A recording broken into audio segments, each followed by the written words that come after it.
Hi friends, ఎలా ఉన్నారు? Welcome to our channel. మీరు ఫస్ట్ టైం నా ఛానల్ విజిట్ చేస్తే సబ్స్క్రైబ్ చేయండి, చిన్న లైక్ చేయండి, మీకు తప్పకుండా యూజ్ అవుతుంది. చాలామందికి బ్లౌజ్ స్టిచ్ చేయడానికి వస్తుంది కానీ డాట్స్ ఎలా వేసుకోవాలో తెలియదు. అయితే ఇప్పుడు నేను చెప్పే టిప్ అయితే పాటించండి. చూడండి, ఇక్కడ నుండి మనం మధ్యలో ఒక డాట్ వేసుకోవాలి. వేసుకున్న తర్వాత ఈ మెయిన్ డాట్కి చూడండి 2.35కి ఒక మార్క్ చేసేసుకోండి, 2 ఇంచులకి ఒక మార్క్ చేసేసుకోండి. చిన్న సైజ్ అయితే గింట, ఒకవేళ పెద్ద సైజ్ అయితే గింట 2.5, 2.5, 3 ఇంచులు వేసుకోండి. ఈ విధంగా వేసుకున్న తర్వాత చూడండి, దీని పొడవు వచ్చేసి 2.5 పెట్టుకున్నాను. ఇదెంత పొడవు ఉంటుందో ఇది కూడా అంతే పొడవు పెట్టేసుకోవాలి. చూడండి, ఇప్పుడు నేను ఇక్కడ నుండి అయితే 2.5కి ఈ విధంగా పెట్టేసుకున్నాను.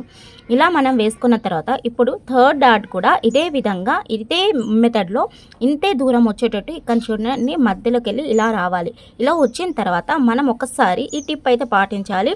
ఏంటంటే మిడిల్లో ఎంత వెడల్పు ఉంటుందో చూడండి, ఇప్పుడు ఈ ఉక్సు కాజాపట్టికి వెడల్పు ఎంత ఉందో అంతే ఇప్పుడు ఈ మెయిన్ డాట్ కూడా అంతే వెడల్పు రావాలి. వీడియోలో చూపించిన విధంగా ఈ విధంగా వస్తేనే మనకి కరెక్ట్ పర్ఫెక్ట్ షేప్ అనేది వస్తుంది. ఇప్పుడు మనం ఇలా వేసుకుంటే ట్రయాంగిల్ షేప్ అయినా రావాలి, లేకపోతే మనం వేసుకున్న గాజు వేసుకుంటే రౌండ్గా అయినా రావాలి.